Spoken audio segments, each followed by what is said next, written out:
Welcome to the pop. Welcome to the pop. On the Wonder Sports Network. With your hosts, genefitzmagic.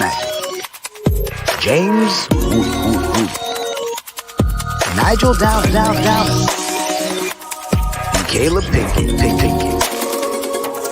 The Pop-Off.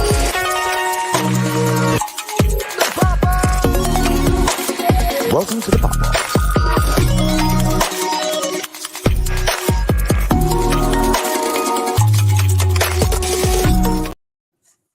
Cool. Hold on, my thing is going. There we go.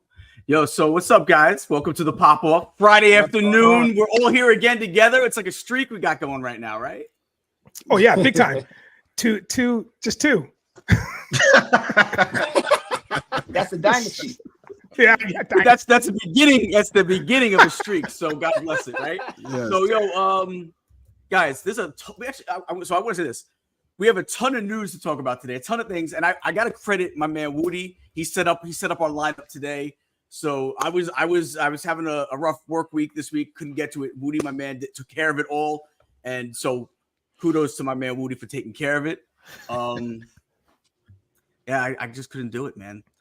Hey, but anyway, okay. But here's the biggest story of the day. Nigel, the hat, please. Listen, thank you for that intro. That was like, oh, there's another story that we didn't know about. I love it, and it's my hat.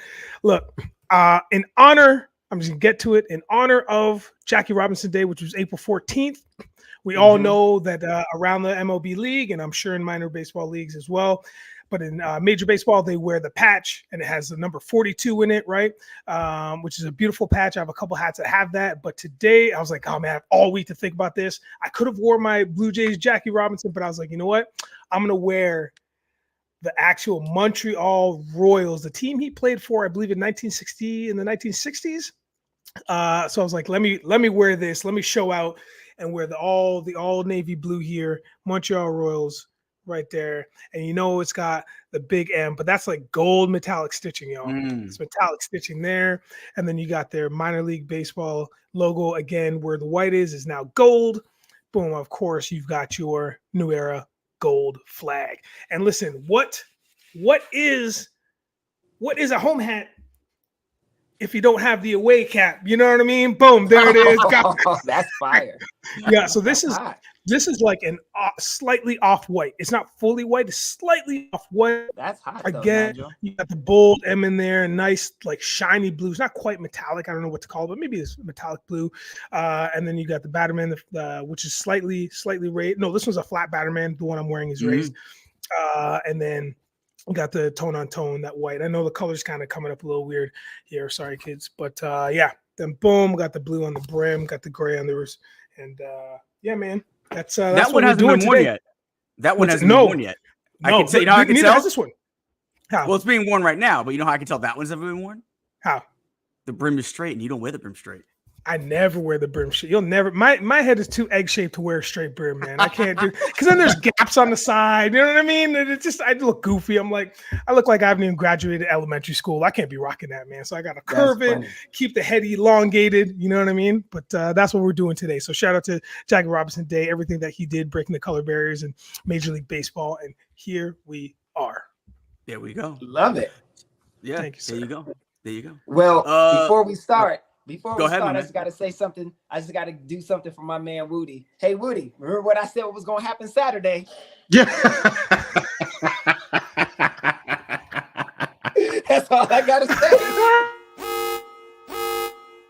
I think that card was better. I told you. I said that man has a one punch that it's like a hook uppercut.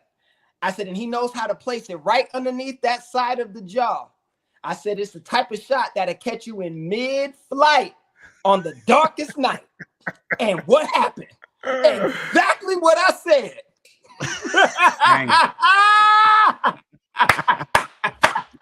Well,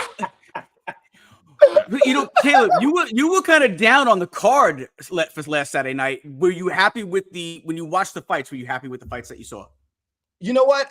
They a lot of them turned out better than what I wanted. I just thought they could have made it like better for the hype that they were putting around it. Like, this is UFC 300. This is the biggest thing ever, right? It's like having an all-star game, but Steph ain't playing, LeBron ain't there, Kawhi hurt again, Jason Tatum getting his hair cut. Like it's like, come on, man, really? This is what we got, right? So that's what it felt like. But a lot of fights, like a lot of people showed up that night for real. You know what I mean? So it was good. But what happened? The Max Holloway, Justin Gaethje, which I said was the only fight that was of value, like for real, took it to another stratosphere because of how it went. So it rising tide lifts all boats. It even made the whole card seem better than maybe what it was had that not happened, right? But because of the drama and the walking, because Max has always been that way. And I was watching that fight like, damn, Max really respects Justin, because Max talks shit in the ring, I mean, in the octagon. Like, he be saying, it's mine, I'm in here, come on, doing all this. He didn't do none of that to Gaethje. So then in the last 10 seconds, he does the Max strut and points to the center. I was like, uh-oh, here we go. And then to get a face plant knockout, like, that's drama. That's storytelling. That's what gets people like, highlight reel. It's bigger than the fight. It becomes mythology. It becomes legend. You know what I'm saying? So that's what he did, and in fact, it lifted everything. Then, for Pereira to do what he did to Jamal Hill in the first, I didn't think Jamal belonged in there anyway, but he really like showed it. You know what I mean? And it's like I was like, this, it's amazing. Cause then it's the kick to the groin that he takes and just waves off Herb Dean, like, back up, and the next punch, boom, out. Dude's leg bent back, he laid out, like, done. You know what I'm saying? And then to top it off with it's like, oh, right? It's like, that's a meme forever now. Like that's what it is. So again, it's bigger than the fight. It becomes legendary. It becomes like this other thing. He's like superhuman now to people. Yeah. You know what I mean? So again, those two events, those two fights specifically lifted everything. The other fights weren't bad, but those two things, like, to the next level. It's what happened with Conor when he knocked out Aldo in 13 seconds. He said he was going to knock him out, and he did it in 13 seconds. And then has the epic rant at the end. I'd like to take this opportunity to say, to apologize to absolutely fucking nobody. The double tap does what the fuck he wants. Like, you become a legend. That's why he's so big. You know what I mean? Like, in people's minds, like, Conor. Mike Tyson has that. Mike Tyson ain't knocked nobody out since 89. You know what I mean? But because he did it, it's like, Mike. Jake Paul probably gonna beat the dog mess out of Mike Tyson. Come on, no, stop. No, you got to hard stop there, bro. No. I don't know, Mike, but he's 58 years old. I understand that. I understand what you're saying. I think it's, if anything, can Michael Jordan, as much as I love Mike, he can't beat. I can't even think like these young players like today. Like, come on, he's 24. Come on, Mike. Like, you know what I mean? Like, you're gonna die trying to even compete. That's what I mean. It's like Mike could hit him and knock him out, of course, you know. But it's like, that's what I just mean. Like it's just legend becomes the thing more than the actual event. But anyway, I digress. But yes, it was great. It was great. I just want to say those two knockouts were legend. I thought the whole card was actually like it over delivered. Seeing Jan Xiaonan like literally passed out at the end of the first round and then still get up and fight a tremendous fight was incredible. But the Holloway knockout, my favorite knockout is still Jorge Masvidal to Ben Askren because of the fight and just knocking him out in like 5 seconds. But that fight, Max was up on points. So that's the thing. He was up on point. There was no, so many fighters are like, oh, I'm up, fifth round, I'm just gonna coast, oh, jab here, all right, like, and just play around. But he was like, no, that was a major risk. He could get knocked out. He could lose, and to take that major risk, stand in there, and then just face plant knock out one of the most vicious strikers in the history of the UFC is one of the most incredible things that I've ever seen. And then, at the point where he did it too, like with like no time left in the fight. Yeah. I mean, MJ buzzer beater. That's what I'm saying. Like that's like movies are made that way. Like that's how a movie would have this ending. Hollywood would have put this ending. Yeah, Caleb, that, right? That's the perfect script. Yeah, that's what I meant. I said it's storytelling. That's what that's what that does. It's theater. Yes. We were definitely in the theater. Poetan, hey, I was trying to believe, Jamal. It seemed like the whole time Jamal Hill was trying to convince himself that he could beat Poetan, and I was believing. He was like, "Oh, put the crown right here." I said, "Okay, the crown. All right, the crown. Technically never left towards Achilles. Okay, cool. He's back." And he was not prepared. You saw it in the face-off. He just stared daggers. Mm-hmm. Jamal, he literally went like this. Like he was like scratching his neck and then trying to dap him up after Herb Dean said the rules. And at that point, I was like, "Oh Lord, okay, I'm gonna have to eat some words today." And like Caleb said, for Poetan, he gets kicked straight in the nuts, and he's like, "Nah, I'm good. Like, I'm about to end it." And the interview that he did afterwards of explaining that moment, he was like, "Oh, my timing. I knew that if I got out of that, it would take me a while to have to get back in, but I knew that shot was coming, so I couldn't let somebody mess it up. The pain of the nut shot wasn't even enough to deter me at that time." I was like, "Yo, Poetan is somebody. He is different." When they say, "Oh, that boy different," Poetan is different. Yeah, absolutely. So, all right. So, can we talk some NBA, guys? This is some big NBA. We got some big NBA news. Let's go. Let's start first with Kings Pelicans. Guys, where are we at with Kings Pelicans? What are you thinking, Woody? Now, no Zion, like you mentioned. Yeah, that was literally the first sentence I was about to say. Zion, I mean, he dropped 40 in the comeback attempt against the Lakers, and as soon as he went out, that comeback attempt fell flat. So I think that's going to play a huge factor in this game. Now they have other guys. It's actually underrated the amount of players that the talented players that the Pelicans have. Mm-hmm. CJ McCollum went like 3 for 95 the last game. If he could just hit some shots, Ingram was doing a great job. Like if they could get their act together, if we can see a nice performance out of them, then they might shock the Kings. But right now, I feel like the Kings probably have what it takes. Where they were last year compared to where they are right now, mm-hmm. I feel like that intensity, that anger, that frustration is going to be what puts them over the top to beat this team, even if CJ has 25 points. Yeah, I can't listen. I think without Zion, there's zero shot for the Pelicans. I just think the Kings are a better team in general, to be honest with you. I think the Kings are just a better team. Even with Zion, I still think that the Kings could have pulled it out, or could pull it out. Caleb, what about you? No, I agree. I think it's the Kings. I also, it's so funny. So I'm watching the Lakers and the Pelicans, right? And you're right. Zion is doing his thing. I don't know what it is. I'm just like, I hope this don't get hurt.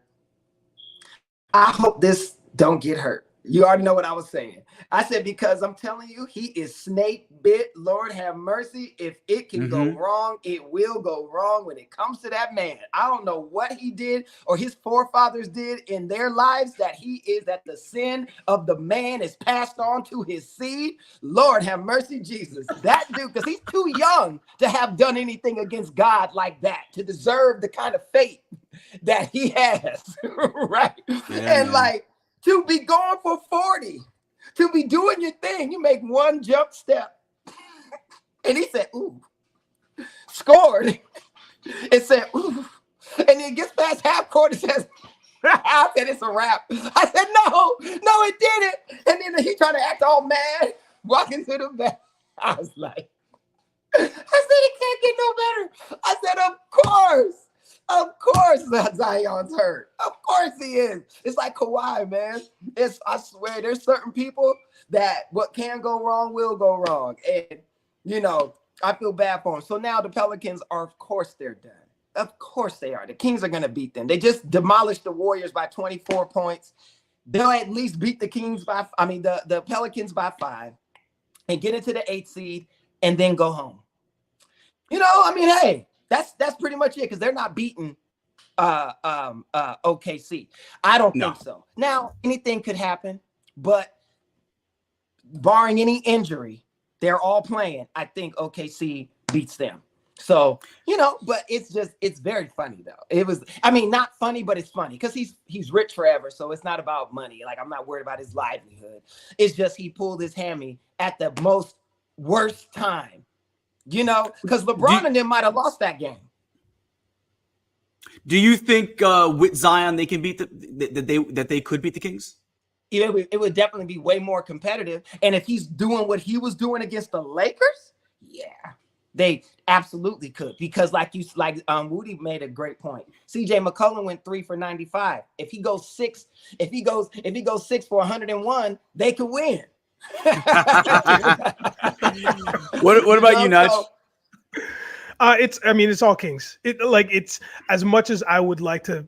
No, I was gonna say as much as I want to put up a fight and root for the underdogs, root for the Pelicans. I don't want to see the Pelicans going any further. It doesn't make sense. You have a star who's out again. Just to Caleb's point, who's out again. It doesn't make for good basketball. It doesn't make for good endurance and watching a series. It's just because all you're going to talk about is the player that's out, because that's all they have on their team legitimately to talk about, right? So it's a tough look, and I think that with the way that the Kings played, and I watched most of that game, their guards all scored over 20 points, like handedly, for the most part. Oh, just shy. So Fox went off, and nobody could stop him. He was doing Euro step out for days. It was wild. He was just driving, and there's no problem. So I think it's over. He ended up having 24. Murray had 32. Sabonis had 16, but he was doing his rebounding thing, double, and he had 12 rebounds. It's over for the Pelicans, man, unfortunately. And it's weird because they keep making the playoffs, and Zion's just not around. And it's such a weird flex to have a team with the next one who is really turning out to just be an injured one. I don't want to take anything away from him, because we're not here to do that. And that's not what it is. It's just a shame that he's just been injured out the gate, and it just keeps happening. It doesn't feel like he's getting any better when they. Yeah. It seemed like maybe this year was the year that it would kind of, not affect. And here we are, before the playoffs even start, and the real playoffs even start. And here we are. He's out. Yeah. So that's tough, man. So yeah, I got the Kings. And listen, I think I'll speak for myself. I won't speak for the crew. But last week I counted the Kings out because I didn't think they were going to do much, man. But they showed that life. They showed that flair. And I think it was the fact that the Warriors did that to them last season, right? So I think it was the idea that the Kings had an axe to grind. They had a little bit more, hop in their steps. So once they got there, they're like, yeah, man, we're doing this. And now there's a big question around the Warriors, which we'll talk about later. But yeah, I think the Kings stand a very good chance to go a little deeper in the West. That's a perfect point too, because I thought watching this game, I'm like, this is what we saw last year from the Kings. This is the team I saw last year from the Kings. So if they could put it will the OKC beat them? I agree. I think OKC will beat them, but I wouldn't be surprised if Sacramento puts a little fear into OKC for a game or two. Maybe makes it a 6 or 7 game series. No. They're not getting swept. They're not getting swept. I don't think so. But I do. I agree with you. Like, I expect it probably in 6. Yeah, I think the Kings will play well. I don't think that it's going to be your typical 1 versus 8. I think the Kings will play tough. I don't think they'll win, but I think the Kings will play tough. But so let's keep it in the West Coast. Talking about the Warriors season ending when it ended. Is it over for the Warriors? Is it time to? Of course. Is it time to build, to destroy, and rebuild? as Nas once said. What you know about that? Oh, that's a hey. Listen, the bridge is Come over. on, man. The bridge is over. Nah, what you know about that song, Gene? What? Come on, man. I'm an old school hip hop head, man. We ain't the same age, Caitlyn. That's gangster right there. All right. So what was the question? I'm sorry, you distracted me with that. Is it are the Warriors need to? Again, I'll say it, need to destroy and rebuild it. Yes, absolutely. I mean, come on. I mean, you can keep them together if you want, but I think their window as a team is over. I think the Clay piece is probably the one that you can give. The Draymond isn't. He's there's something that he brings to the team that when he's not there, you see there's a spark missing, and you can't replace spark, right? Mm-hmm. That is something that is individual, that somebody themselves possesses. Clay does not have that. Clay has always been a streaky shooter, right? Deadly when he's hot, but terrible when he's not, right? And I think now he's gotten to the age, accumulated enough injuries, and teams, the NBA has caught up. Did you see the Hawks and the Bulls game when they had played? The Hawks, they were all busting threes. I was like, what is good? Like, everybody was shooting them and making them. The NBA's caught up to that. Like, everybody's doing that now. So it's not a novelty anymore, right? So and now Clay can't even do it at that level. I think the game against the Kings, he was like, oh, for something crazy, or at least barely. McCullough had a better shooting game than he did. You know what I mean? So at that, I just think it's time. Like, listen, I understand love. I understand it, but Clay is fine. He's rich forever, made enough money, got 3 or 4. No, he's got 4 rings, right? He's got four rings. Yeah, 4. It's like, come on, man. Like, I think you need to deal him and get something while you still can, or just create space. Cause like Andrew Wiggins from $100 million, and he's not lived up to that. He had an aberration season that you paid him for. It's the same thing that happened with Jordan Poole. He had an aberration season, and they want to give him all this money. He ain't that good. That was a lucky thing. That was one season where the NBA wasn't prepared. The teams weren't expecting him to do what he did. Same thing with Wiggins. So I just think they got to revamp the team. But Steph needs Draymond. It's like that tough guy that's like your brother. Right, that he may not be the smartest and do things, but without him, the smart dude and the dude with the talent can't do what he does. For whatever reason, he needs that guy. So that's why I would say you get rid of Clay and keep Draymond.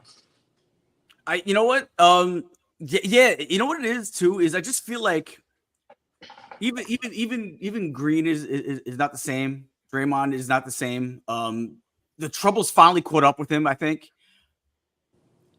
I just hate to see it though, because that was such a fun team to watch.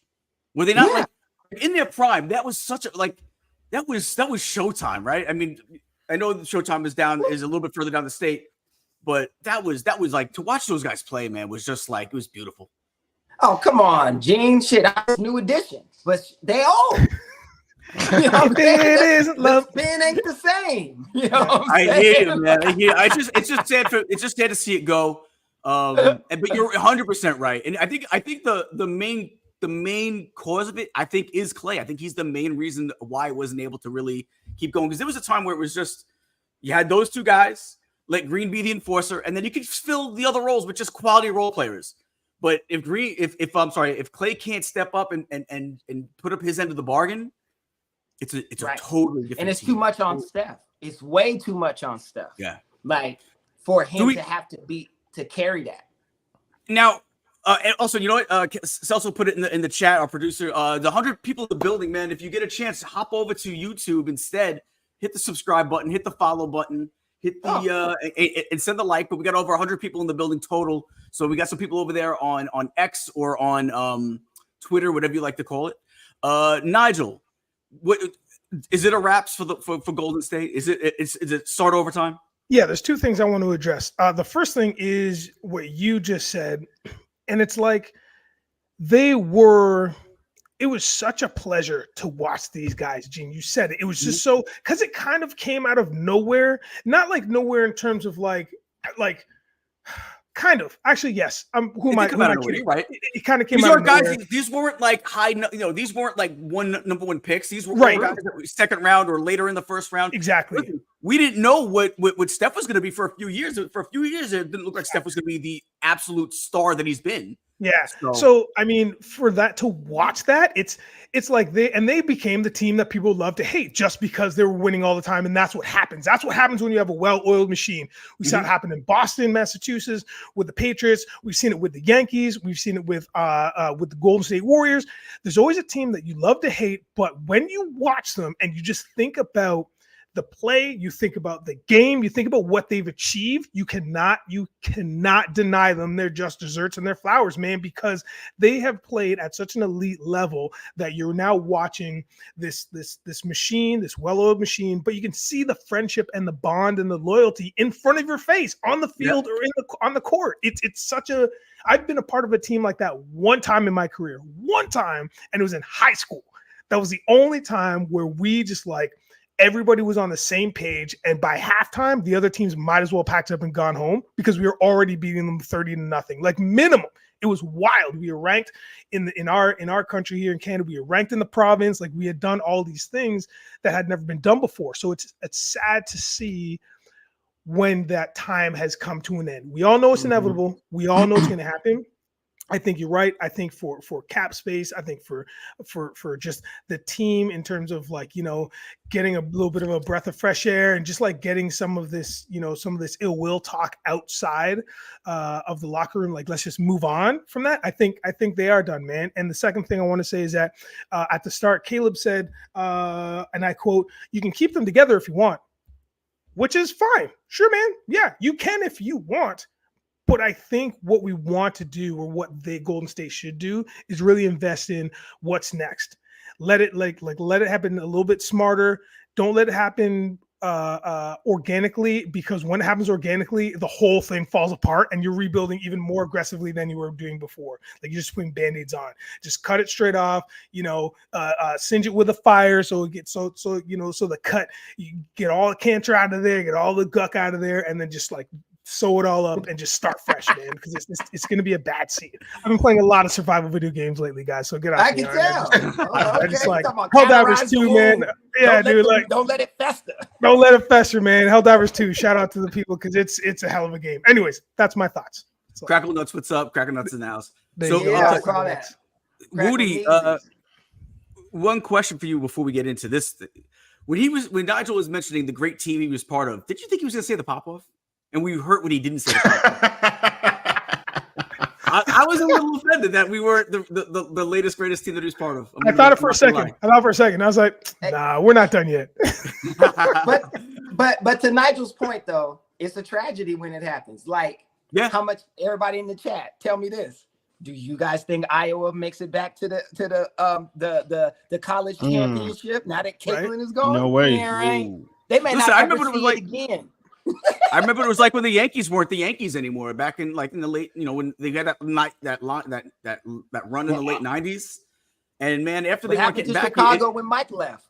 Yeah, and it happens and it hurts. Can't believe I left those Chicago. Yes, Chicago Bulls, of course. It's true. It's like there's that. It's just what it is. But you rebuild and you go and somebody else rises up. That's the thing. There's always another. So. Sure. I was trying to find our old episodes because I think literally the last one we did was after the Chris Paul trade, where everybody was like, "Oh, the Warriors got Chris Paul," and I was like, "Why are you guys celebrating an old man?"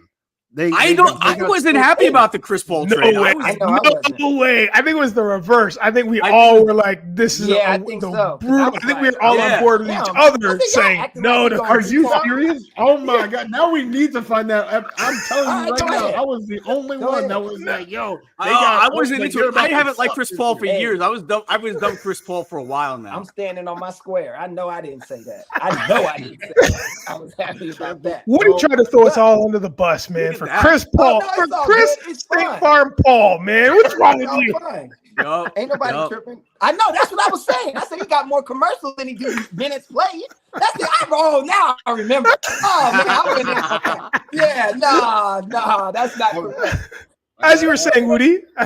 Now that we're on Morning Brew Sports, I know where to find these episodes. So you go look and you find it. If you have to, you call Patty and be like, Patty, where's that? Straight up. Anyway, go ahead, Jimmy. New subject. So let's keep it in. Well, actually, no. Let Woody. What did you think about, as far as real quick, your Warriors? I mean, I guess what I was trying to say is that I felt like this was going to happen all year. My boy Clay, though, because Clay was literally my favorite player in the league for a little bit of time. To see, the falling off the cliff, I guess. 0 for 10, right? Caleb's point, right? He did shoot worse than CJ McCollum's 3 of 95. 0 for 10, didn't make a single bucket in a clutch game. Is terrible. This is somebody who has scored 37 points in a quarter, 60 Absolutely. points. Like I always used to hate the whole he's a shooter type deal, because first of all, he was 3-and-D, but even his shooting, like to this day, the only person who's made more threes in a game than him is Steph. Like they keep breaking their own records, right? Steph had 12, Clay had 14, then Steph, they just keep climbing up. So he was otherworldly. Because they say, the jump shot goes last, right? Call up Larry Bird right now, have him shoot a jump shot at that. It's cash, it's going in. So to say, I can understand his bounce going, right, or something like that, but he never had bounce. For him to be this poor of a shooter right now, really, it's a tragedy. Like I feel like, he's always the one that's throwing up the 4 fingers. He's the one that's kind of living in the past. If he could just, work on his game and go back into the gym, get off the boat and go back into the gym, he might be able to hold up a 5th finger. I think he's appreciative and a little bit too grateful of the past that now his future is at stake. Yeah. The one thing I'll say though, to Clay's credit, because I'm sure he can shoot in a gym against us, but in a competitive NBA game, I think those knee surgeries have taken away from his ability to plant and shoot. And because your jump shot, your legs, it's the lip. People always think it's in the arms. It's in the legs. That's where they jump up, release it. So if your knees have been compromised, and Clay's had surgeries on both knees and an Achilles, I mean, damn, he's only human.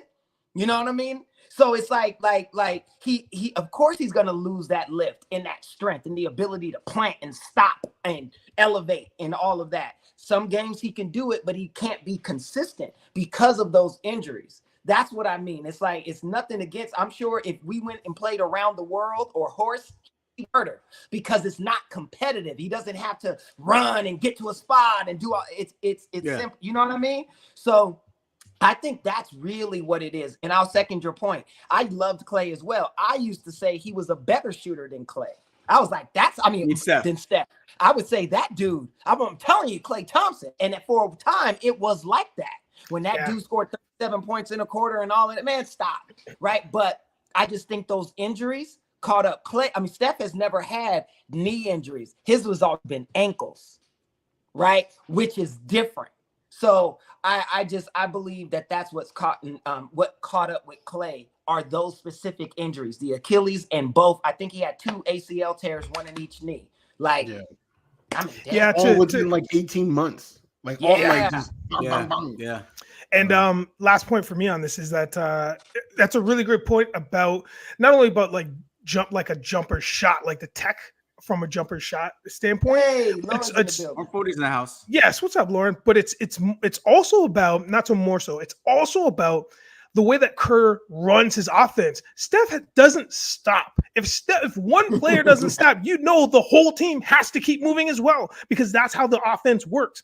So it's like he's constantly moving. So your cardio is also at risk because your knees aren't great for moving. So it's just like everything just kind of, it's one thing after another and just snowballs. You know what I mean? So if he can't move as much, just like Caleb said, and then stop to the plant and then shoot, I mean, that's a lot of work that, is not being done to not produce offense in a highly powerful offensive team. that's how Kerr wants to run his team. And if you can't keep up, it's unfortunate, man. You got to sit for a bit. Yeah. I just want to answer. Cracklin that said C3P. Everyone wanted him on the Knicks a couple years back, but that was before the decline. Like as a Knicks fan, I didn't want him at one point. Before he declined, he was before the decline. Yeah, he was ridiculous. Before the and there was talk that he might come to the Knicks. Kobe wanted him on the Lakers, and the NBA blocked that. Yeah. You know what I mean? So like, we're not gonna act like we ain't gonna disrespect. That was David Stern, I think, that blocked that one. Was he still, around? He did. Was it Nosferatu? So we're not going to disrespect somebody with the same initials as moi. But I will say that at one point in time, ridiculous. But that was way before Steph was even in the league. Yeah, for sure. And Lauren out here breaking it down with the ACL tear. Yeah. Also, fun fact. Exactly. And last even week, though happy belated birthday to you. Oh, happy birthday. Happy birthday. There we go. All right, so keeping it in the West, what do we think about this Lakers Nuggets series? It's a rematch of the conference finals last year. Now it's in the first round. Do the Lakers have any chance whatsoever? Absolutely. How can they not? Have you not seen their team? You think they could beat the Nuggets? No. You're being facetious. No. You said, do they have a chance? Oh, yeah, they're going to be on the court. Yes. Yeah. That's the question. Do they have a chance? If the four of us played against the Nuggets, we would have a chance because we'd be on the court, but we're not going to win.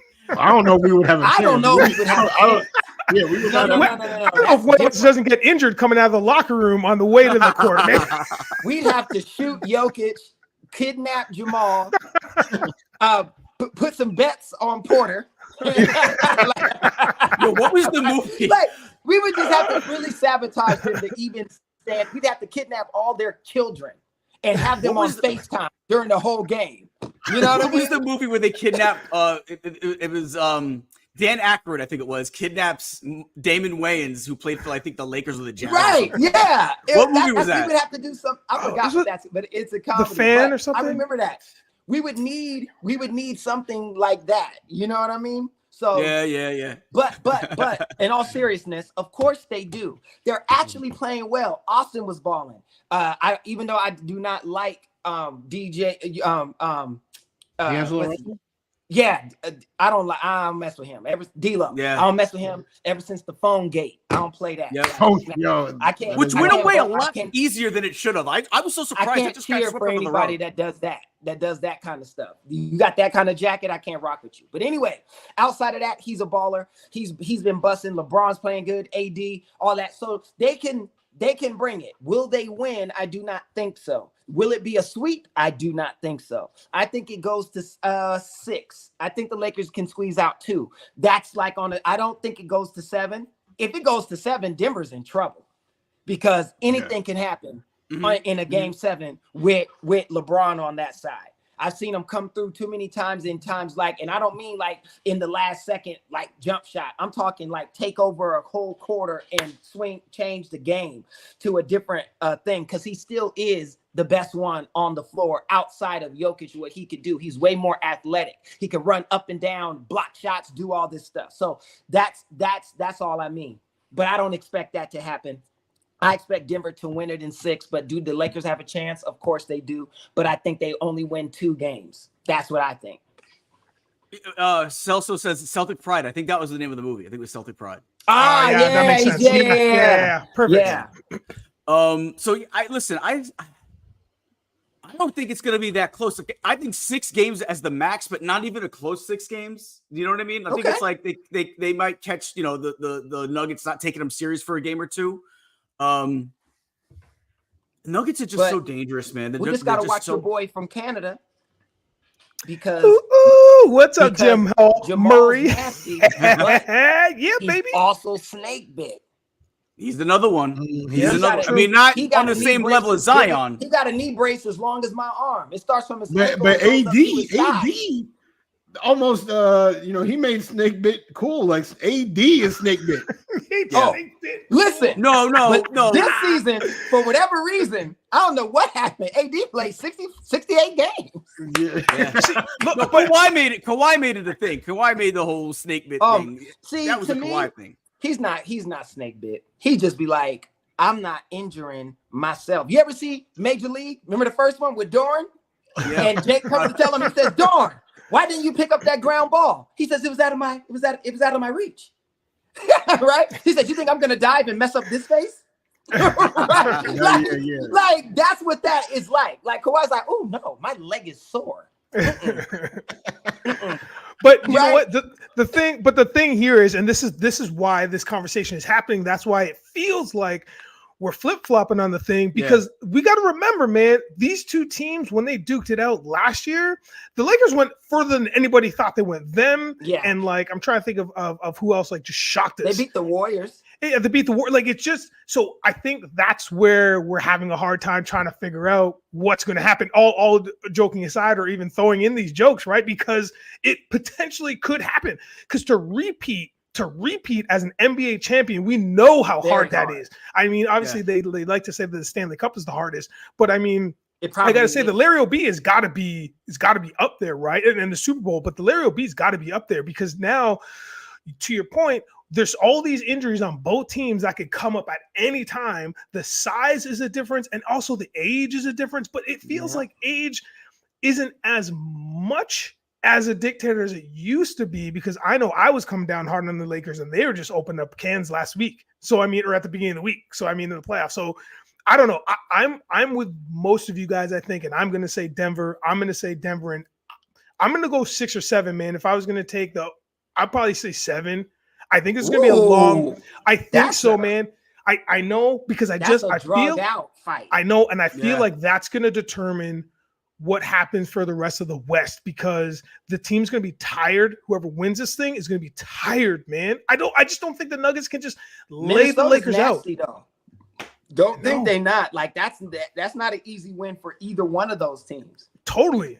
That's just where I'm at, man. I have a real hard time with this series. Real hard time. I don't think LeBron James is losing a game 7. So if it does get to 7, I don't think it will, though. I would take the Lakers. Wow. Okay, and I could. That would make sense. I wouldn't be like you. That being said, though, I think the Nuggets about to win this joint in 5. Though I think I'm with Woody. I think 5 or 6. Yeah, the faster the better for me. Like I'm with Denver. Like the faster the better, man. Get the Lakers out of the way. Take a breather, because this one's going to be hard. This one's going to be hard. I mean, I see a lot of people bringing up the Knicks. We're actually going to be talking about the Knicks in about 5 minutes, so just stay tuned and we'll get into the Knicks. You just go to the Knicks now if that's what they want to hear. Yeah, man, let's do it. I want to know what you got them in 5 or 6. You said, right? 5. Yeah. All right, so let's switch over to. I don't know if they want to know what I have to say about this one, so we'll start with somebody else. I was going to start with you, Woody, since all right, you're a Knicks fan. Damn, they're calling sweeps out here. There's really no way that the Knicks are winning this in a sweep. I'm sorry, Johnny. You know I love you, Johnny. All right, the Mets have been balling. All right, so hey, F the Mets. F the Mets. They got 385 games. It's like, come on. Hey, right now they've won a few of them. No, I'm just saying it's a long season in baseball. Yeah, I'm not talking about baseball until October. You know when that is? Playoffs. That's what I'm talking about. Baseball. I'll wear their hats, no problem. The Mets got one of the cleanest color combos in the MLB, but guys, I can't do it now. I can't do it. Your team took it to my Yankees 2 out of 3. Yeah, that was a big series up here, man. Those are big series, man. It's when the Yankees come to town, because Yankees fans you guys follow great too. And it's like, it's like what Caleb said. You're acting like New York from New York and Toronto aren't an hour flight. Yeah. Nice, come on. So you got to show out. I got to come up there for a Toronto game one day this year. It's farther now for me, but I'm gonna please do. We gotta catch a game together, because I definitely want to come see the Toronto Blue Jays get mollywopped by my. All right, settle down. Let's talk about it, and we'll figure it out. Y'all come up here and watch the game. The Knicks and the Sixers. Yeah, let's go. Yeah, Knicks Sixers. So Woody. Yeah. Go ahead with your blast. The Sixers are pretty hot right now. They've literally, how many games have they won in a row now? 9? Is it 9? I don't know. It's a lot. Since Embiid came back, the man shoots 15 free throws a game.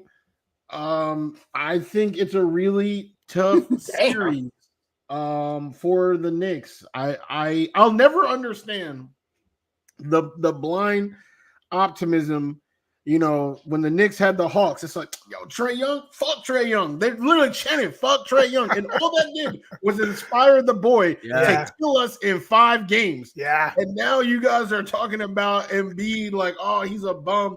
Oh, sweet.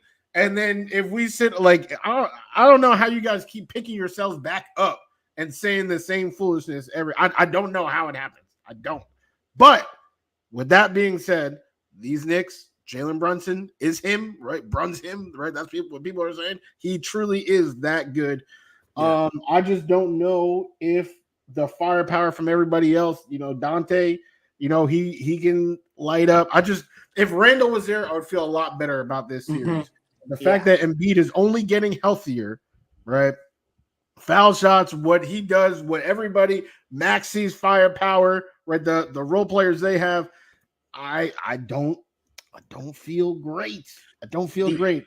Do you think it's a win or a loss? You got to get who's in how many? Give me how many games? Who's winning? Give me it. Oh my god! All right, I don't want to say.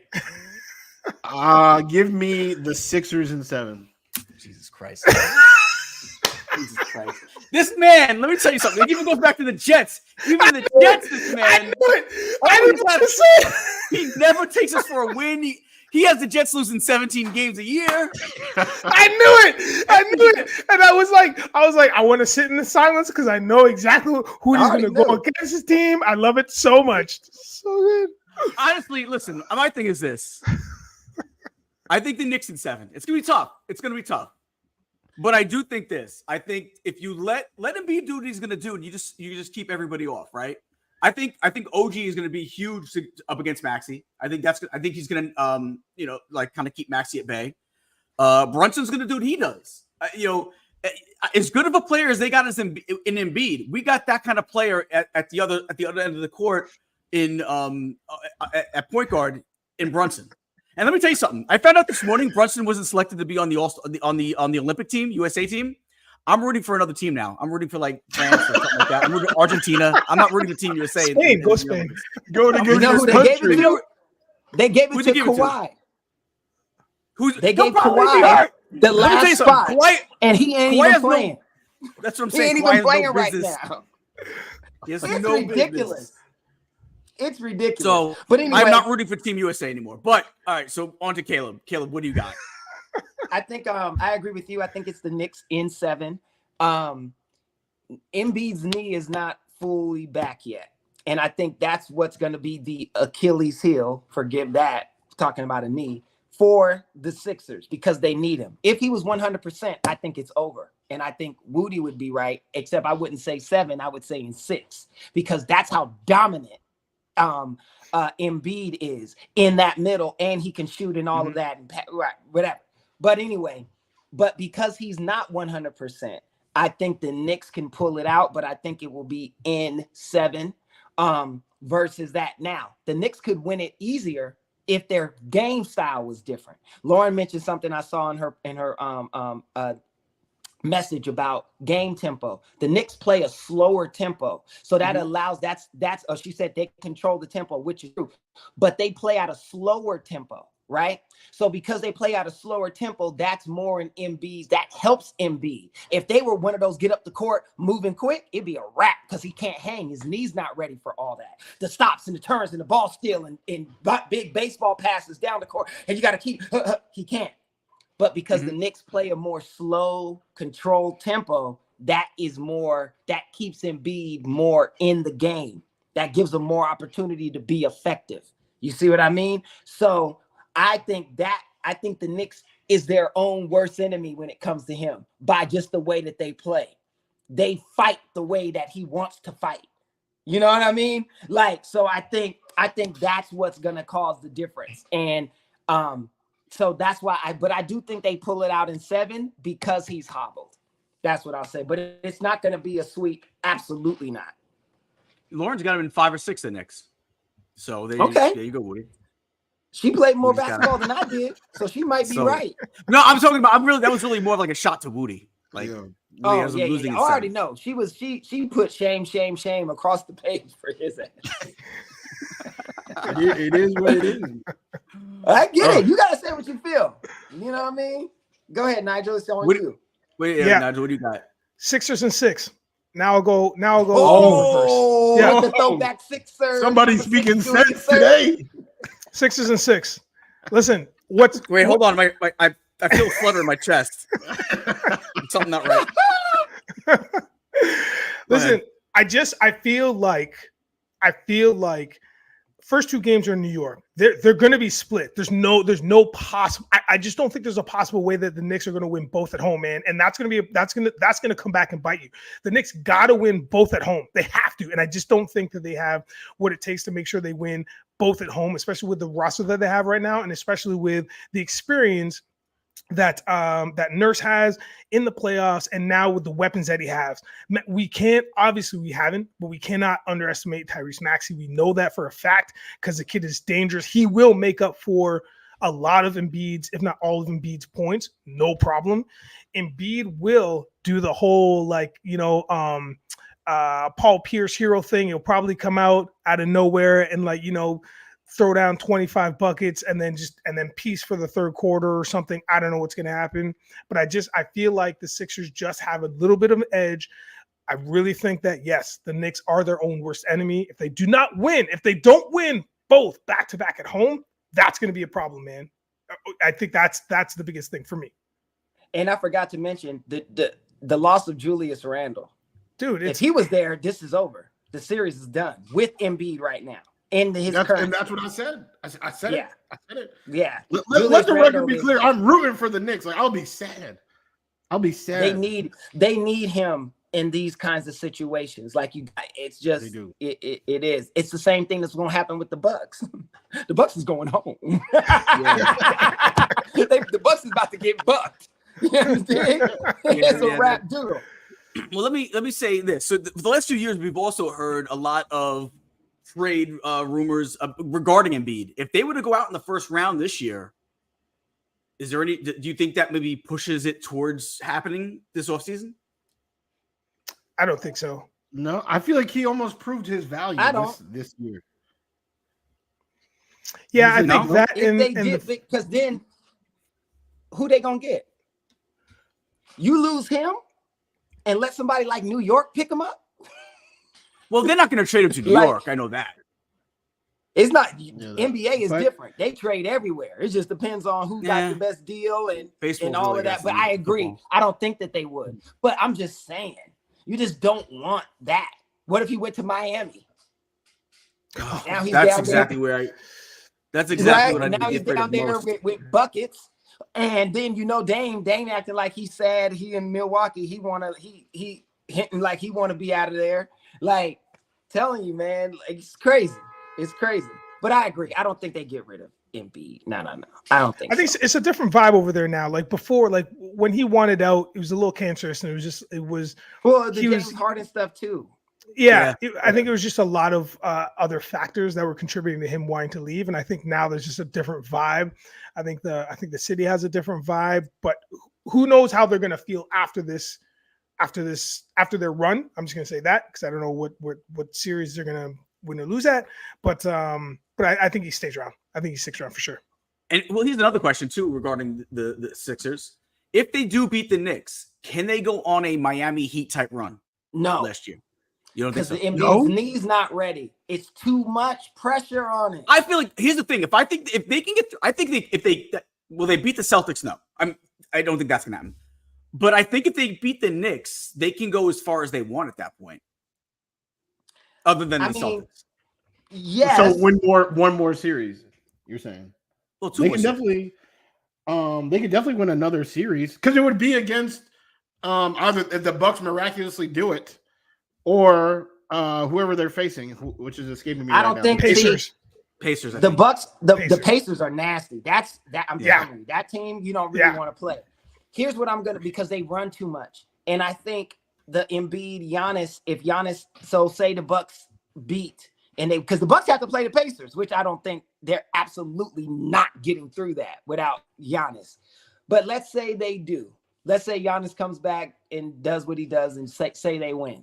I don't think the Sixers can beat them because Giannis runs too much for an Embiid. in one-on-one, when they're against each other, Embiid does what Embiid is Embiid. But I'm talking Giannis can take off.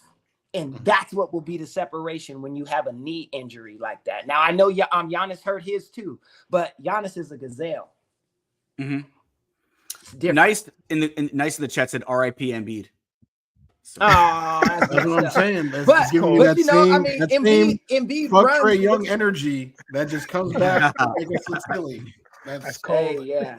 Reggie, right? All this nonsense about Reggie, and then Reggie's out here clowning us. Yeah. I've had 30 years of just clown makeup, the clown nose, people honking my nose all day because of the takes of the people that I used to live next to in New York City. It's crazy. The good old days, huh? Not for me. Not for me. All right. Let's switch over to some. Actually, no. Do we have another? We do. The Heat Bulls matchup. Who's getting out of the playing game, guys? You already know. The Heat are done. Butler's not playing. Like, I was just gonna say it kind of sucks because like Zion was out right for the Pelicans and Butler is out for the injuries for the playoffs. And the Heat also don't have Rozier. I think Rozier. Yeah. Like if they had Rozier and Butler, they would actually like be a really a contender to have the same type of run that they had last year. Because those are guys I agree. Light it up. I agree with that. Without both of them, what are they about to do? I can't believe they are still favored right now. Vegas is favoring them. You need to pick that bet up then. Why do you think I'm telling you? I think the Bulls win that. I'm not gonna lie. Watching the Bulls play, I mean, from what I did see, because it was a snooze fest. I mean, it was fine. It was fine. But for the most part, that's just like, and without Butler, it's gonna be a game where the Bulls. Yes, the Bulls will win. Where is it? Do we know where it is? I'm not sure. I think it's in Miami. I thought it was in Miami too. Right. Okay. Yeah, I don't know, man. I think it's the Bulls, and I think that that Miami crowd is not. They're going to be pretty relentless, but they're going to let up as soon as the Heat can't. There's no coming back for the Heat. The crowd's going to be out of it, and the team's going to struggle. And one good thing is we won't have that brat, DeMar DeRozan's daughter, at the game. Yeah, she couldn't make the last game because she was at some kind of camp or something. Oh, that one dug deep for me. That rang deep for me. Like that's like some triggering stuff now for me. You know what I mean? Yeah, because it happened in Toronto. Yeah, exactly. That's where it started, man. It started up here. So that's triggering for me. Yeah, I couldn't. So you probably hate that brat even more than me. Yeah, I have no idea. There's people in Toronto have to hit on a 5-year-old girl, man. Yeah, I mean, not that far, but close. Man, I don't think there's any question, man. I think it's definitely and because of Butler being hurt, Rozier being hurt, it's almost like it really ruins the game for us. I feel like like we were looking at a really good game. Same thing on the West Coast version of this game. It really, big injuries. It sucks to have a big game like this and then people be injured because it takes away from not just the result of the game, but how good the game really could be, So, but all right, let's switch over to WNBA. Caitlyn Clark just signed a huge deal, $20 million with Nike. God bless her. She's only making, I think, what did you say before? Like $79,000 a year? Yeah, 338 over 4 years. Over 4 years. Yeah, 78, 79 every year. So she's making like 600 times that right now with one Nike contract. But are we surprised that she was going to get real money from endorsements? I don't think we were surprised about that at all. I wasn't really that. I wasn't surprised at all that I saw that amount. No, that's what she's supposed to. That's the only reason why she's playing in the WNBA. If it wasn't that, she'd be in the Big Three. Get out of here! Get out of here! Get out of here! Big Three. Endorsements has always been the supplement for athletes. Michael Jordan, people don't know, in his height when he was winning all those titles, he made $5 million a year from the Bulls. $5 million was what Michael Jordan was making. But Gatorade paid him 30. See how easy that is? Changes things. McDonald's probably paid him another 50. And then Nike, like, yo, he was. But all that was outside. But he knew that game and the way he played it was the reason he got all those things. You see what I mean? So that they kind of coincide with one another. And it's the same thing with Caitlyn. So Nike gave her 20. I'm sure State Farm, whatever, all of that. She's probably making 30, 40, 50 million a year outside. Of course, she's now it's the WNBA is great. Like she could go there because all that's going to do is increase more revenue for her. So it's beautiful and she deserves it. She's a baller. Yeah, she carried the torch this year to the next one. Even last year, the ratings for the WNBA draft go up. Yeah, bro, and it's not just her. It's not just her. It's all the other players. Because Angel Reese, all that, but all that stuff comes off of Caitlyn. All of this in Caitlyn's face is what made Angel Reese hot. That's why she can make $3 million in NIL. She could. Yep. It's because of Caitlyn. If it wasn't for that moment and this, nobody would care. But again, that's theater. It becomes bigger than the event. You know what I mean? So, yeah. So what do we think down there, Nigel? Yeah. Woody? For me, what it really comes down to, yes, definitely the NIL and definitely the support money and all that other stuff. But it really comes down to brand. I guess because I'm a graphic designer in my background, like my education is graphic design. It's like, brand awareness is everything. The money, yes, the money feeds and puts money and puts food on the table and does whatever it does, makes you look flashy, whatever the thing is, but it's your brand. It's now that you're with Nike, world renowned. This brand was so hot that they dropped the word Nike and just had the swoosh. It's such a smart move because it's now we know the swoosh, we know the Nike, but we don't need to say any of it. You just know by seeing the thing. So as long as that brand is there, as long as that swoosh is there, and as long as you can get a Happy Meal with you get like a little replica of Caitlyn's signature shoe, which is also a part of this Nike deal. You get a little keychain or something. It's having that brand. You know what I mean? So once that's out there, and it's being lucrative, and she is playing well, which I know that she will, and I hope that she will continue for many more years to come. It's the brand that's really going to levitate this thing. We know she's an elite player. We know she's college basketball's all-time scorer. We know that I don't want to say single-handedly because we know it's a team sport, but she definitely elevated the rest of the girls, the rest of the women that were around her to go to two national championships back-to-back, which is unreal. We know that they got roughly 4 more million viewers than the men's game that I had on my TV, but honestly didn't really pay attention to. Shout out to Edie. He's Canadian as well. Sorry, my guy. But it's the brand, right? So as long as she can kick off that brand, Nike's got the awareness and everybody else is supporting, man. And to Kayla's point, it's gonna elevate everything else, right? And so it's just gonna take all the great stuff and make it fabulous stuff. You know what I'm saying? So it's the brand for me. Woody? Yeah, I've been having arguments with my older brother because he was trying to tell me that after this tournament her star dies. She goes to the WNBA, nobody's watching that, nobody, and I was trying to explain no, she is a superstar, she is a draw, and what she's already done, she hasn't even played a game yet. And, her jersey is the highest selling draft night jersey of all time. The viewership on her previous games, the highest, NCAA games, men or women's of all time. The draft, I literally have never seen anybody's draft fit, right? Like I can tell you what Carmelo Anthony wore on draft night, what LeBron James wore on draft night. But what did Asia Wilson wear on her draft night? What did Kelsey Plum wear? I don't know. Was there a draft night? Was there a WNBA draft, like a physical location before this year? I don't know. But what I do know is that they had one this year, and I can tell you what Angel Reese wore because of Caitlin Clark. Like the drawing power is immense, and I do think a whole lot of people are about to be watching the WNBA this year, and I'm very excited for the game, but I'm excited for Caitlyn too. And let's just hope she, that translates to the league, right? Because Diana Taurasi talking about, you playing against little girls, like now, it's time to face the big dogs, or the big, the grown women.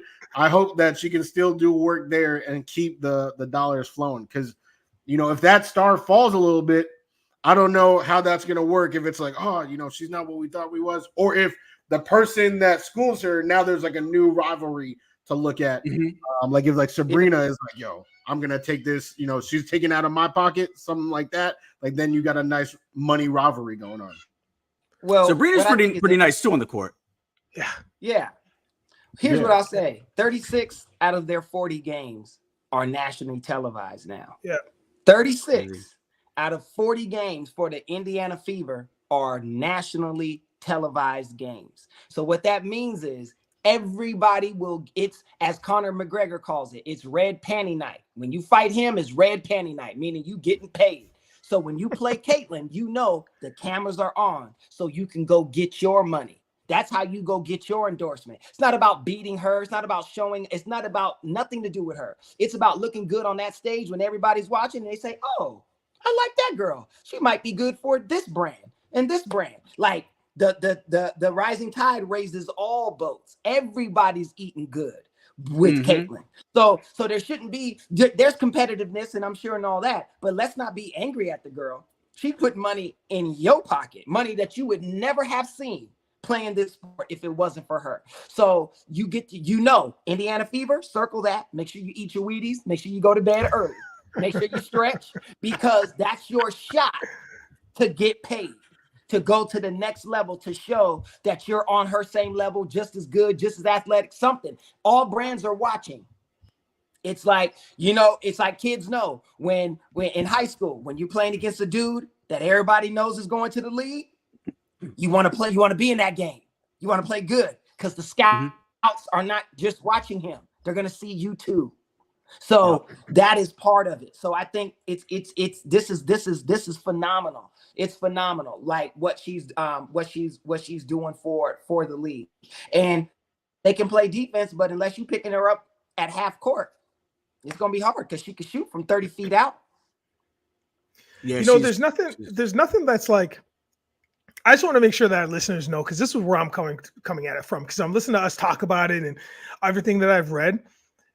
We have to remember that in men's sports, I'm going to be very specific about this. In men's sports, like when the rookies are coming out to the NFL, or like when the rookies are coming out to play NBA, we very rarely equate them as, you know, boys playing with men. We very rarely use that analogy. The only reason I'm saying that is because I can't wait. It's so interesting because it's just to me, it's just another rookie class. It's phenomenal because it's a sport that it's the women's sport that a lot of people haven't gravitated to, haven't been exposed to until the last couple seasons in a major way where it's actually on the radar. But it's just a dominant rookie class coming in to change the landscape of a professional basketball association that we haven't been necessarily, you know, paying attention to as eagerly as the NBA or the NFL. So now you have in the top 10 of these picks from college, I mean, minimum 7 of them, if not all 10, are just like game changers. And now I know we're going to get into some other things, but we have duos, rookie duos that are making the leap. Like this is just going to elevate the league in general. Whatever the old guard or whoever the players are that are on the teams now, they can say whatever they want to say and trash talk and whatever. But it's just another crop. What's that crop that had like, I think it was like, was it Jason Kidd and I think Vince Carter? Or they all, was it like a 2004 or whatever that one draft class was where they're all wearing big suits big, you know what I'm saying? But that was a big one, and the 03. Yeah, 03. So I missed by a year. So like that, when those guys were coming out, it's the same feeling, man. It's the same thing where you're looking at this whole class, you're like, oh my gosh, this is going to be a game changer, and that's what it is. And so I rightfully so am in the world where, in the camp where I don't watch a lot of WNBA. I knew it was there. I watched some. I didn't watch a lot, but now it's like I'm probably going to watch a lot. I'm probably going to watch a lot. You know what I mean? So it's just so interesting to see the conversation. And now, again, Caitlyn leading the way to elevate the whole thing. We all know their names. I couldn't tell you all the names of some of the football draft classes here. I couldn't tell you all of them. I don't really care, to be honest with you. But this, I'm on board with. You know what I'm saying? I get you. Well, speaking of some of those rookie pairings, what do we think about Angel Reese and Cardoso pairing up? Woo! Nasty. Dangerous. That's awesome. Twin Towers. That's awesome. Yeah. That's awesome, man. I love it so much. Yeah. What does it mean for the WNBA? It means that when you play the Chicago Sky, you're not getting no rebounds. That's what Cardoso said. Quote unquote. Yeah, it's rough. And wait until they play Indiana. Oh man, Yeah. that viewership is going to be crazy. People's internets will blow up. Indiana has what's her name? Ayana. What's her name? She played on South Carolina last she season. narrated the I forgot her name. I'm sorry, I'm blanking, but it starts with an A. But she is the reigning rookie of the year. And she was the #1 pick last season, but she's on there with Caitlyn, right? She's rookie of the year. Like it's got some good qualities to it. But like I said, the Sparks did well too. The Sparks picked up 2 of the first round picks in the first 4, right? They're increasing the competition, and I think it's gonna be great. I think it's gonna do wonders for the league.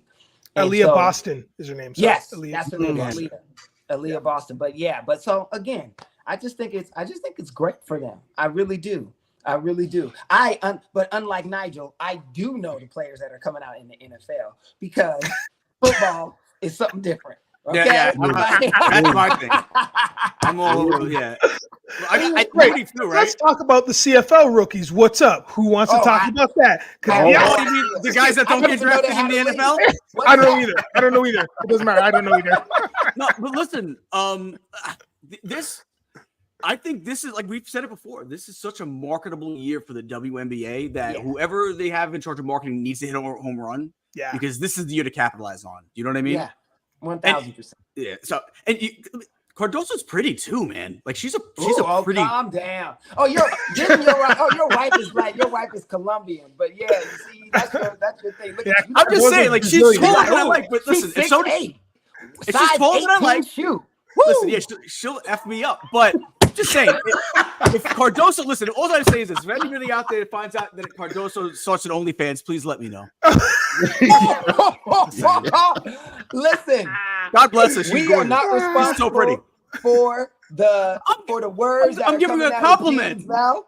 Yeah, I'm saying. Exactly. No. You know, okay. So you guys heard what Gene just said. Did you see what happened to that reporter for the Indiana Fever who did the Caitlyn Hart? Oh yeah. And all he said was, well, if you do that to me, we'll be fine or something like that. That was all he said. It was you would have think he stood up and pulled down his pants and was like, it was insane. Yeah, I didn't hear about this. The level that came from nothing. It was innocuous. It's a different world today. I listened to him say it, and he's the softest, weakest. He had nothing sexual in it. It was awe and No, what I said was worse. Way worse. You just said could you imagine she does? I said if she does. If he would have said, and he would have said, hey, and Caitlyn, if you start an OnlyFans, let me know. Bang, bang, bang, bang. Yeah, you're right. I take it back. He would have been fired.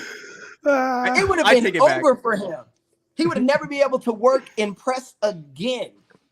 Well, you know what I mean? Luckily, we don't work for a team, and we can say no. we want. I don't mind it. It's funny, but I'm just saying the level, of how people take things nowadays. You know what I mean? And what you said would the OnlyFans comment is that's what would have done. I meant that as a positive thing. I was trying to say. I bet you did. Oh, of course you did. It's funny. Yes, of course she's very beautiful. I'm sure it was hilarious. I get all of that. You know what I mean? Saying she's very I would have got in trouble for saying she has a size 18 shoe. They'd be like, yeah, that's true. Anybody trying to cancel me, Caleb's online too. He said the 18-foot. I'm so excited for in 10 years, the real husbands of the WNBA, all the dudes that just they got the Real Housewives, that will be Woody. You just called it. You should do that. That would be the big. It would be so hilarious to see these dudes like Camila's man, and he's like 5'10". He's like my height, or worse 5'7", and she's 6'7". Yo, that's what I'm saying. Just don't tell him I said what I said. She's like, get on my. She's like, hold up, let me get. Come here, honey. Let me get you on my shoulder. So you can get through this crap. Yeah. So let's switch gears to the NFL. So, all right, guys, which team has the most to gain from this year's draft? Ooh. I'm gonna throw this stat out there real quick. Go ahead, man. Maybe we can percolate on it. That the Cardinals, Bills, Rams, and Packers have 11 picks. It's a lot. That's a lot especially for those teams. I don't know about the Bills per se, but the Bills, I mean, they need to go into the receiver market. But I mean, that can really help out Love and the Packers. Our boy over there at the Cardinals, Kyler Murray and the Cardinals. Like, I mean, to have that many picks could really help. And Cardinals need help everywhere. So I mean, they have 11 picks, man. The Bears have 2 just in the top 10. They have 1 and 9. So I mean, that's probably where I'm. Yeah, that's probably. It's like, it's like the Bears, because you have 1 and 9. Like Bears. You could fill some major holes there. I think that's my team. I think the Bears, because they got such where they're picking, they can get 2 difference makers early. Yeah. That the Bears is my team for sure. And one is going to be Caleb Williams. So the guy that we've been talking about for the last 2 years. The Bears, I mean, that division, it's crazy because, the Lions are now finally good. They had a great draft last year, the Lions. The Packers didn't take the step back that we were expecting. Like, they're pretty much, still a playoff team. They just wash, rinse, repeat. It's crazy. Yo, how you go from Brett? Oh, my God. Brett Favre to Aaron. Now Jordan Love doing the thing. Like, to be fair, we don't know if Jordan Love is of the same ilk yet, though. He had a decent year. He had some bad points in the last year, though. I can't say jury's out that he's the guy yet. Oh, I'm not saying he's MVP. I'm not saying he's MVP, but like he's done enough. He could be. Listen, he could be. I'm not saying he's not. I liked a lot of what I saw. I think he's the guy in Green Bay. I think he's cemented clearly.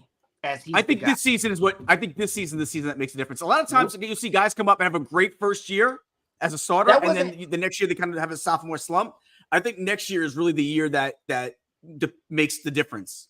Okay, I hear what you're saying. I mean, that's true. Like Mac Jones did that. Like Mac Jones, he made the playoffs and was a Pro Bowl alternate, and then just completely turned that M upside down and became Whack Jones the rest of his career. So definitely with Aaron. Not Aaron, sorry, with Jordan. Maybe that's possible. Maybe Love turns to hate. I don't know. I don't think the Love's gonna turn to hate. I think he's a baller. I think he showed it. Yes, he messed up in the Frisco game, but I think he's there. And we're gonna see, because his division is not easy anymore. Like the Vikings are good, the Lions are great, like it's all that. I don't trust Goff. I trust him way more than Goff. And if Love was on the Lions would win the Super Bowl. Like, that's how I think about Love. I think he's good like that. I think Goff is good because of the environment he's in. So I agree with you. Yeah. And so that's what I'll say. That's what I'll say there. But again, I think, to answer your question, I agree with Nigel. The Bears, 2 picks in the top 10. Come on, man. That you saw what that did for the Texans. You saw what that did for the Texans. They had 2 picks in the top 10. Look at them now, right? They got your boy out of Buffalo, so I know you're happy about that. So you should be rooting for them. And I just think it'll be, but the Bears should come up. I just don't know about Jordan, Caleb. And even though I love his name, I just don't know. When I saw him crying and all that, man, and it wasn't the type of cry that you do like when you lose and you mad and all that, because I understand. He was in his mommy's arms. It was like Drake telling his mama what was happening with him and Rick Ross. It's like, come on. Really? Your mama? Topical. Like, come on. You know what I'm saying? Like, I don't rock with all that. I love my mommy, but I ain't no mama's boy like that. Like, that's sucker stuff. Like, you don't run to your mama and cry if you lose the game. What are you, 6? You know what I mean? It's embarrassing. I agree. I literally wholeheartedly agree. So because that's in his heart. See, to me, I always talk about it. Y'all talk about the spirit and energy and like who you are in here. That means a lot. right? It's why I don't think Tatum is as good as he could be, because he doesn't have fire. Okay, then that's always been the knock against KD. This and this, right? So when you have those kinds of things, your talent is irrelevant, because when you need to do the thing, sometimes you falter because it's not inside, right? So that's what I worry about with Caleb. You know what I mean? As far as him like being the I don't know. I was just talking about him. CJ Stroud of this season. You know, so. You know, we all pretty much say the Bears, but I will, remind you guys of a few years ago, the Jets had 2 top 10 picks, and they landed both picks, but the team hasn't been really much better since. So there is that. Yeah, that's true. They've been better. And listen, they only have 4 wins, and then they 7. Now they're getting 7 a year. So that's 7 wins a year. This is a make or break for the Jets. Well, no. Let me tell you, you're a friend. No, it's definitely But this season is a big deal, because if it don't work this season, Aaron may need to go. Listen, at least they'll look good. I mean, they got a new logo. Oh, they got new fits. You know, at least they're gonna look good. Whatever happens. Those new unis are slick. You got to get a jet hat now. Nah, listen, guy, don't think I haven't been, checking out a couple sites every once in a while. I'm like, maybe. You got to pull that trigger. Trigger. We'll see. But so all right. So who are we most excited to see where they go in the draft this year coming up? Ooh, can I go? Yeah, you can. Yes. Go ahead. Great. I'm going to lead off because I have two. Right. And I wanted to kind of go. Who was in the draft? Just these two. Just these two. No, it's just the two. See, it's a bait and switch, baby. When they say, not just eggs. One, because I was a wide receiver, as you guys know, in high school and university. I'm excited to see where Marvin Harrison Jr. goes. That's one of my number ones. With all I just want to preface that we know there's other fantastic players that are out there that are going to get drafted, but he may be a game changer. Like, he's a ready to go pro now kind of guy. The guy's destructive. So, I mean, 6'3", 209, let's get after it. You know what I mean? So he's got the speed, he's got the size, got the height, he's got everything, and a great receiver. So I think he's dangerous. And I think all the mock drafts that I've seen, or most of them, have him landing with Arizona. Mm-hmm. So that's very interesting to see if they can turn, if Murray and the rest of the Birds can turn that team around immediately offensively and try and get some production in there and make defenses really adjust to what they haven't had to adjust to in the last couple seasons, because they were 4-13 last year. So it didn't really matter what you did because they couldn't produce. And if they did, you'd still beat them anyway because they wouldn't produce enough. So he's my number one guy. My number two guy, off the beaten path, Michael Penix Jr. from Washington, because I'm just very curious where he's going to go. Because if you make the national championship game, that's got to give you some kind of street cred. And of course it does. However, he did really poorly in that game. And it was like night and day from his season to the championship game. And then on top of that, because of his injuries, he had two, he was out with some ACLs, I think, and shoulder injuries or something. So he's got a mashed up ACL that got busted up twice, bad shoulders, but he's got a cannon for an arm. He can be accurate. So it's this guy does have some numbers and does have some kind of status that could be up there. He threw for over 4,500 yards in each of the past two seasons. 4,500. And he's gotten a lot of love the past week and a half as far as getting visits and this and that. So right. So I mean, I'm just interested to see that. Yeah. So important. Those are my two. Who are your two, Woody? Now I need two. Well, actually, you should really be coming up with three. You're gonna want to beat Nozzle right here. But no, Penix is actually really high on that list because he's not like that top three, right? The top three, we kind of know where they're going, but he could really fall into a nice situation and really end up as part of someone's succession plan. So that is a really good pick. I never really got to say my team. My team was actually the Cardinals. I was going to say the Cardinals have the best chance, or they have the most to gain. I'm sorry. I thought you gave yours was the Bears. No, I was just saying like the Bears was a good choice, but if I had to choose, I would say the Cardinals because I believe they have 3 picks in the top 40. And to Nigel's point, right, they're mocked to get Marvin Harrison Jr. And it's such a deep offensive line class that they could like rebuild their entire offense. Boom. I know you hate Kyler Murray, Gene, but I don't hate him. He's a good quarterback. He's okay. He's okay. He's probably a lot better at like what's the Call of Duty, but like yeah, it's okay. But he plays Madden or Madden. That's how he learned the game. Yeah, he's a big gamer, but when he's on the field, he's a big gamer as well. He might be 5'8", but he's a big gamer on that field. But the player, the prospect, number one prospect, I'm most excited to see where they fall is actually the tight end Brock Bowers, because people are saying he is a generational. They say a legitimate scout, an NFL scout that appears on national television said the words that George Kittle, comparing him to George Kittle, I saw that, might be selling Brock short. Oh, I didn't see that. I saw someone say George Kittle as a comparison. Yes, and then somebody else doubled down and said that's selling him short. I mean, are they talking about Brock Bowers or Brock Lesnar? They're talking about Brock Bowers. And I just need to see where this kid ends up because, tight end, there's kind of a stigma now with tight ends, right? Kyle Pitts was drafted fourth, by the Falcons and hasn't really had the career that people were expecting. But the Falcons have been ass. They have been so bad. I was saying Smith is a bum. No disrespect, Nigel, because I think that's your OC now. But he should not be a head coach.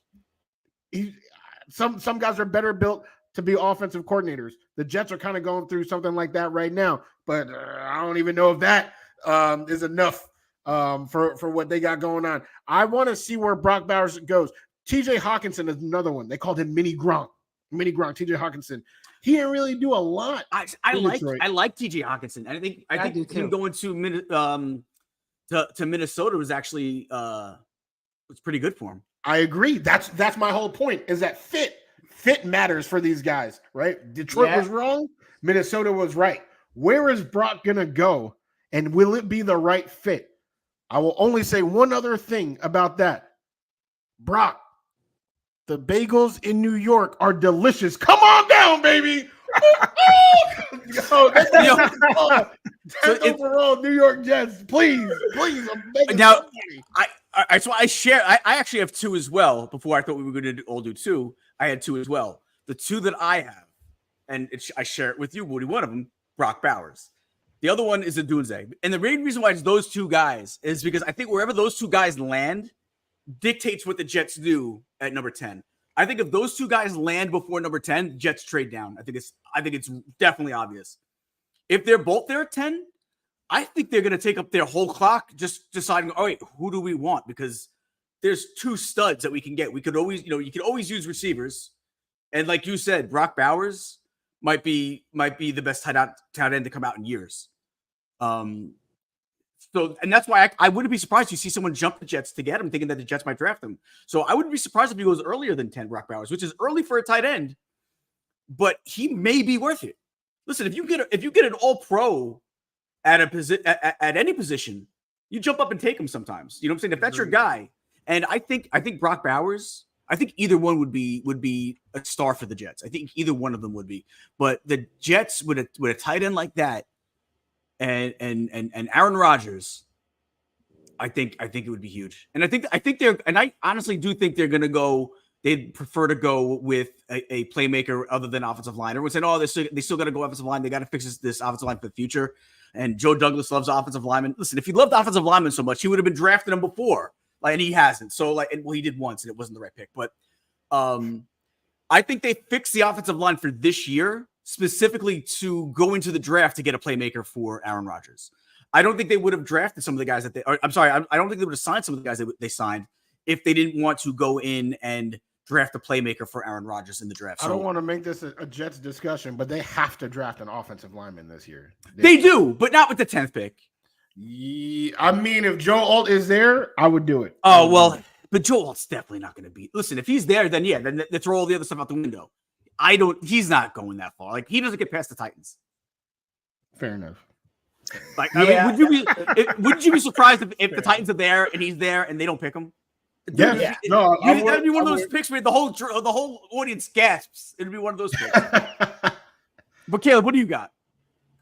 So what's interesting is I'm a big fan of Brock Bowers. Like, it's so funny that when Woody said, I was like, yep, because, and I think the Jets would be inspired to take him because you need a guaranteed safety net for an aging quarterback who still has a gun and knows how to play.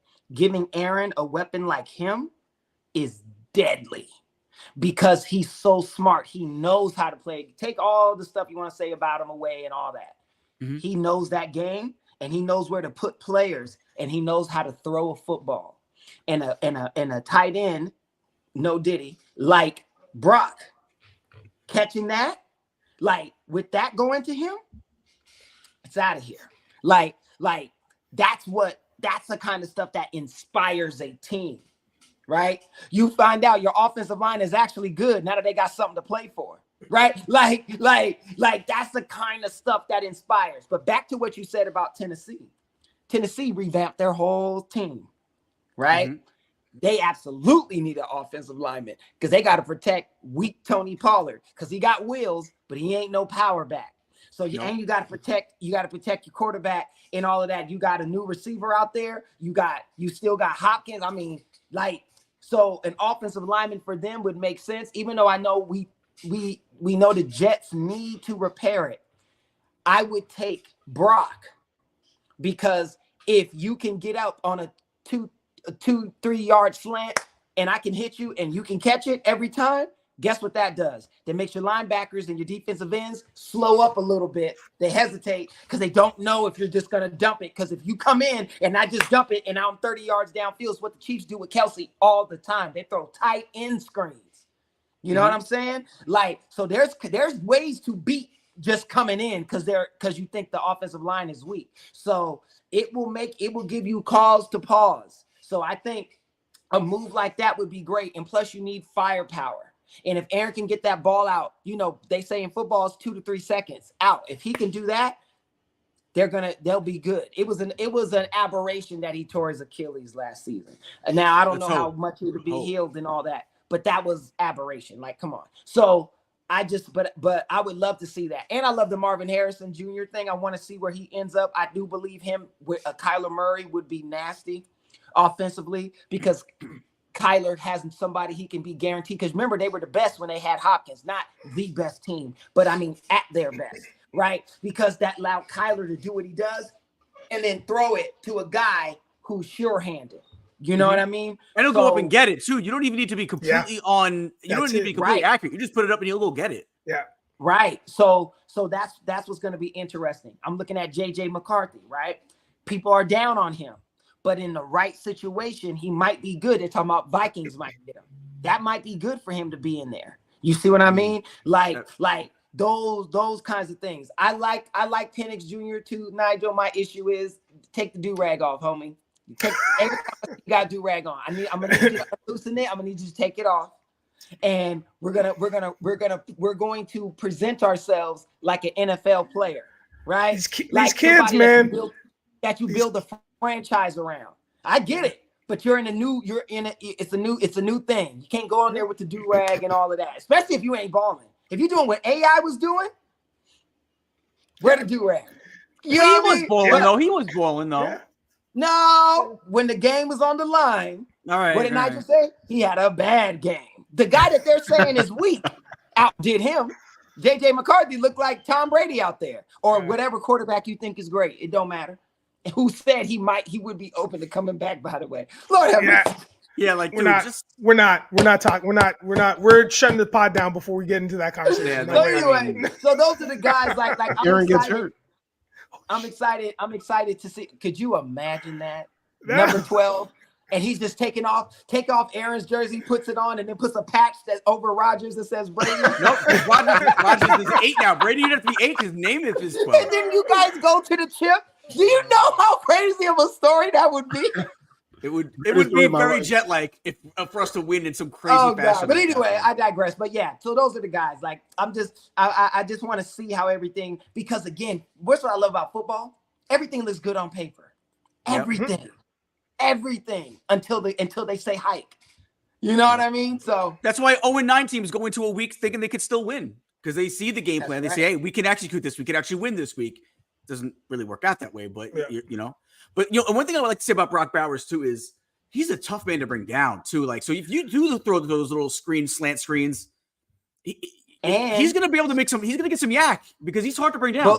Well, here's the point to that I'll just add. You know, they outlawed the hip tackle this season. Yeah. So that was how you're able to bring down big guys. You let them go past you and you grab their hips and then you slide down. That's illegal now. How the hell are you going to tackle that dude? And score is going to be like 80-70 now.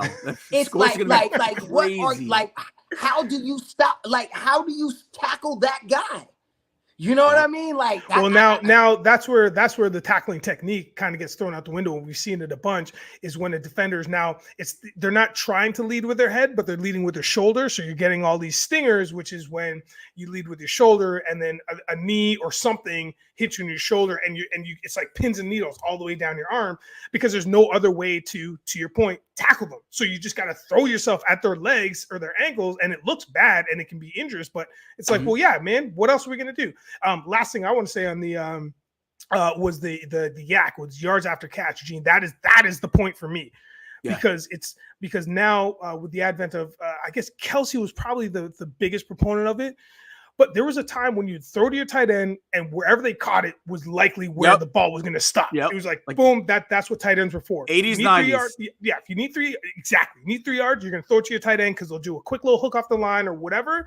Oh, it wasn't Kelsey. It was Gronk. Sorry, it was Gronk. But now you have a receiver tight end or a catching tight end, which changed the game completely because now they're running full-on routes that are taken from the receivers because the receivers are opening up. And when you have that yak, when you have that tight end that can actually catch the ball and give you like 3 to 6 yards after the throw, listen, man, after the catch, it's a wrap, man. Yeah, so go on and get your tight end, Jets. Go on and get them, Big Green, Gangrene. Go on and get them. It turns to Jet talk, but I appreciate it. But no, I mean, because it is a valid conversation because it's true. The AFC East is slightly weaker because we don't know what the Bills are going to do. Right? They gotta get Allen a receiver. They gotta get him somebody out there or a bunch. It's a deep receiver draft though. That he can work with because he's talented. I don't care what nobody says. People hate on Josh. Lie. They need like 3 receivers. Like And they need help on defense too. Listen, they lost a lot of players on defense. They lost a lot. So they do need some defense too. And Von Miller, who's still there, didn't even have a sack last year. So, well, that's because he was in jail. No, he wasn't. I mean, he was arrested, but he played. Oh, that's he was right. hurt. Oh, yeah. He was hurt. And he was coming back from the injury, but like even when he played, he still didn't have any sacks. Yeah, because I think division belongs to the Jets and the Dolphins, baby. Yes, it does. So, guys, that's gonna do it for this week's show. We will be back next Friday at 2 p.m. But you know, we haven't done it yet since the new home. Last words, Caleb. What's your last words of the week? You know what? I would just say the year is going by fast. We're already in April. It's about to be May. I can't believe how fast time goes. When I was young, it took forever to get out of school. Now I'm like, this year is over. It's insane. So I would just say enjoy the time while you got it. You know what I mean? Take every day as it comes, the ups and downs. It's all good things, no matter what. Cool. Nigel, last words. I had a conversation with a gentleman today when I was at the hat shop. Surprise, surprise. And the conversation revolved around the weather. And it was rainy here early in Toronto. Now the sun is full blown out. The clouds are gone, but spring has sprung. If it's raining, be as productive as you would have when the sun was out. It's all good. Don't let the rain stop your game.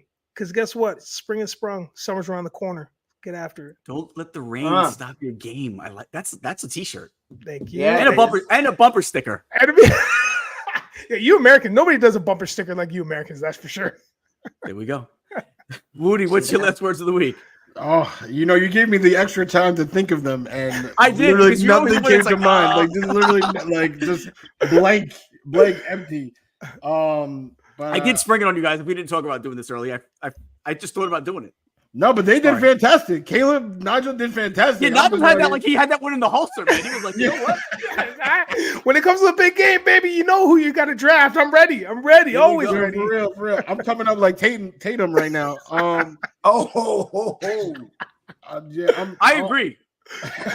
All I'm gonna say is, have a good weekend. If you got plans, do them to the fullest. Enjoy your loved ones, and actually, that's what I'll say. Make it a point to tell somebody that you love them this weekend. Okay. That's There right. we go. And for me, guys, have a great day, a great week, and we will see you on Friday. Adios, my friends. Peace.